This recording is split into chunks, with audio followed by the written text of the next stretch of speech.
Good morning guys. ഇന്ന് 24 August 2026. നിഫ്റ്റിയിലെ ഒരു trade setup നോക്കാനാണ് നമ്മളിപ്പോൾ ഇത് റെക്കോർഡ് ചെയ്യുന്നത്. ഇത് നിഫ്റ്റിയുടെ മാർക്കറ്റ് പ്രൊഫൈൽ ചാർട്ട് ലെഫ്റ്റ് സൈഡിൽ കാണുന്നത്. ഇത് ബാങ്ക് നിഫ്റ്റിയുടെ മാർക്കറ്റ് പ്രൊഫൈൽ ചാർട്ട്. ഇതൊരു ടൈറ്റ് കൺസോളിഡേറ്റിന് ശേഷം ഒരു റെസ്പോൺസീവ് ആക്ടിവിറ്റിയാണ്. ഈ ഒരു യെല്ലോ ലൈനിൽ നിന്നും റെസിസ്റ്റൻസ് എടുത്തിട്ടാണ് മാർക്കറ്റ് നിഫ്റ്റി ഇന്ന് പെർഫോം ചെയ്തിരിക്കുന്നത്. അതുപോലെ തന്നെ ബാങ്ക് നിഫ്റ്റിയും റെസ്പോൺസീവ് ആക്ടിവിറ്റി എന്ന് പറയുന്ന ഒരു കാറ്റഗറിയിലാണ് ഇന്ന് വരുന്നത്. ഇതാണ് നിഫ്റ്റിയുടെ ഓർഡർ ഫ്ലോ ചാർട്ട്. നിഫ്റ്റിയുടെ ഓർഡർ ഫ്ലോ ചാർട്ട് സ്റ്റാർട്ട് ചെയ്യുന്നത് തന്നെ ഒരു ഡെൽറ്റ ഡൈവർജൻസ് ഡൗൺ സൈഡിലേക്കാണ് ഇന്ന് സ്റ്റാർട്ട് ചെയ്തിരിക്കുന്നത്. സ്റ്റാർട്ട് ചെയ്തതിന് ശേഷം അത് വിവാപ്പിൽ താഴെ വന്നപ്പോഴത്തേക്ക് നമ്മുടെ ഒരു എൻട്രി സെറ്റപ്പ് ആക്റ്റീവ് ആയിട്ടുണ്ട്. അതിനുശേഷം ഈ ഗ്യാപ്പ് ഫില്ല് ചെയ്യും എന്നുള്ളതായിരുന്നു ഇന്നത്തെ എക്സ്പെക്ടേഷൻ.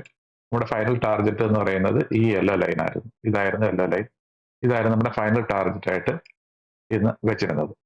ബാങ്ക് നിഫ്റ്റിയുടെ കോൾ ആൻഡ് പുട്ടിന്റെ ഡേറ്റ നോക്കിയാലും ഇത് ഹെവി ആയിട്ടുള്ള കോളിൽ സെല്ലേഴ്സ് നടക്കുന്നുണ്ട്.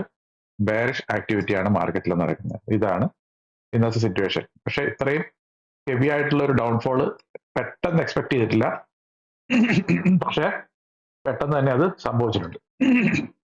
അത് വെച്ചിട്ട് നമ്മൾ ഇന്നൊരു പൊസിഷൻ ക്രിയേറ്റ് ചെയ്തിട്ടുണ്ടായിരുന്നു. നമ്മുടെ ടാർഗറ്റ് കഴിഞ്ഞിട്ട് മാർക്കറ്റ് പെർഫോം ചെയ്തിരിക്കുകയാണ്. അതുകൊണ്ട് നമ്മളിപ്പോൾ എക്സിറ്റ് ചെയ്തിട്ടില്ല, അങ്ങനെ പോയിക്കൊണ്ടിരിക്കുകയാണ്. നമ്മുടെ എക്സ്പെക്ടേഷൻ ഇതിനേക്കാളും ഏകദേശം ഇവിടെ വരേക്ക് ഇപ്പോൾ ടാർഗറ്റ് തന്നിട്ടുണ്ട്.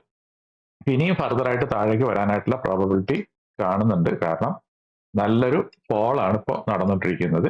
ബാങ്ക് നിഫ്റ്റി ഇതാ ഇവിടെ വരേക്കും, ബാങ്ക് നിഫ്റ്റി ഈ വോളിയം POC വരേക്കും വരാനായിട്ടുള്ള പ്രോബബിലിറ്റി ഉണ്ട്. നിഫ്റ്റി ആണെന്നുണ്ടെങ്കിൽ ഈ വാല്യൂ ഏരിയ വരേക്കും വരാനായിട്ടുള്ള പ്രോബബിലിറ്റി ഉണ്ട്. അത് കാരണം നമ്മൾ ആ ട്രേഡ് തൽക്കാലത്തേക്ക് ഹോൾഡ് ചെയ്യാണ്, വെയിറ്റ് ചെയ്യാണ്. ഈ ഡേ ലോ വരേക്കും നമ്മൾ ഇന്ന് ഹോൾഡ് ചെയ്യുന്നുണ്ട്. ഈ ലോ വരേക്കും ഒന്ന് ഹോൾഡ് ചെയ്യാനാണ് പ്ലാന്. അത് വെച്ചിട്ട് നമ്മൾ ഈ പൊസിഷൻ ഇപ്പോൾ ഹോൾഡ് ചെയ്തുകൊണ്ടിരിക്കുകയാണ്. നല്ല പ്രോഫിറ്റിൽ ഓടിക്കൊണ്ടിരിക്കുന്നു. നമ്മുടെ എൻട്രി എന്ന് പറഞ്ഞാൽ പിൻ പോയിന്റ് എൻട്രി ആയിരുന്നു. ഇവിടുന്ന് ഡെൽറ്റ ഡൈവർജൻസ് കിട്ടി, ഡൗൺ സൈഡ് കൺഫർമേഷൻ നമുക്ക് ഓർഡർ ഫ്ലോ ചാർട്ടിലും മാർക്കറ്റ് പ്രൊഫൈലും കിട്ടിയതിന് ശേഷമാണ് ഇവിടുന്ന് എൻട്രിക്ക് പോയത്. SL ടാർഗറ്റ് ഇതായിരുന്നു ടാർഗറ്റ്, പക്ഷെ നമുക്ക് എക്സ്റ്റൻഡ് ടാർഗറ്റ് കിട്ടിക്കൊണ്ടിരിക്കുകയാണ്. അതുകൊണ്ട് ട്രെയിൽ ചെയ്ത് പോകുന്ന ഒരു മെത്തേഡാണ് ഇപ്പോൾ സ്വീകരിച്ചിരിക്കുന്നത്. നല്ല പ്രോഫിറ്റ് റണ്ണിങ് ആണ്. ഞാൻ ഫ്യൂച്ചേഴ്സ് ആണ് ഷോർട്ട് ചെയ്തിരിക്കുന്നത്. നിഫ്റ്റി ഫ്യൂച്ചേഴ്സ് ആണ് ഷോർട്ട് ചെയ്തിരിക്കുന്നത്. അപ്പോൾ നിങ്ങൾക്ക് ട്രേഡ് ലോജിക്ക് കാര്യങ്ങൾ മനസ്സിലായിട്ടുണ്ടെന്ന് വിചാരിക്കുന്നു. അപ്പോൾ മാർക്കറ്റ് പ്രൊഫൈലും ഓർഡർ ഫ്ലോയും കൂടെ രണ്ടും കൂടെ ചേർത്ത് വെച്ച് കഴിഞ്ഞാൽ നമുക്ക് മാർക്കറ്റിൽ നമുക്ക് ഒരു എക്സാക്റ്റ് ആയിട്ടുള്ള ഒരു എൻട്രിയും ഒരു എക്സാക്റ്റ് ടാർഗറ്റ് ഇത് ഇടല്ലോ. ഇവിടെ നിന്ന് നമുക്ക് ഓർഡർ ഫ്ലോയിൽ കൺഫർമേഷൻ കിട്ടിക്കഴിഞ്ഞ ഒരു ഡെൽറ്റ ഡൈവർജൻസിന്റെ കൺഫർമേഷൻ സെയിം ടൈമിൽ ബാങ്ക് നിഫ്റ്റിയുടെ പാറ്റേൺ നമ്മളെ അനുകൂലമായിരുന്നു. അതുകൊണ്ടാണ് നമുക്ക് ആ ട്രേഡിലേക്ക് പോകാൻ പറ്റിയത്. കറക്റ്റായിട്ട് അത് വന്ന് ഈ ഡേ ലോയെ ബ്രേക്ക് ചെയ്തതിന് ശേഷം നിൽക്കുകയാണ്. ഇനി അധികം നേരം ഞാനത് ഹോൾഡ് ചെയ്യുന്നില്ല, കാരണം ഇനി അതൊരു റിവേഴ്സലിനുള്ളൊരു പ്രോബിലിറ്റി ഉണ്ട്.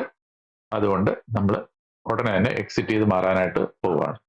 ഞാനെന്തായാലും സ്റ്റോപ്പ് ലോസ് ട്രെയിൽ ചെയ്യാനാണ് ഉദ്ദേശിക്കുന്നത്. ഒറ്റയടിക്ക് എക്സിറ്റ് ചെയ്യുന്നില്ല. സ്റ്റോപ്പ് ലോസ് ഞാൻ ട്രെയിൽ ചെയ്തിട്ട് ഇവിടെ വെക്കുകയാണ്. ഇനി അത് ഹിറ്റ് ചെയ്താൽ ഞാനൊന്ന് എക്സിറ്റ് ചെയ്ത് മാറും. അതായിരിക്കും ഇന്നത്തെ. ഓക്കെ, അപ്പോൾ ഇതാണ് ഇതിന്റെ ട്രേഡ് ലോജിക്ക്. നിങ്ങൾക്ക് എല്ലാവർക്കും ക്ലിയർ ആയിട്ടുണ്ടെന്ന് വിചാരിക്കുന്നു. എന്തെങ്കിലും ഡൗട്ട് ഉണ്ടെങ്കിൽ നിങ്ങൾ അപ്രോച്ച് ചെയ്താൽ മതി, ക്ലാരിഫൈ ചെയ്ത് തരാനായിട്ട് പറ്റും. That's all. Thank you very much.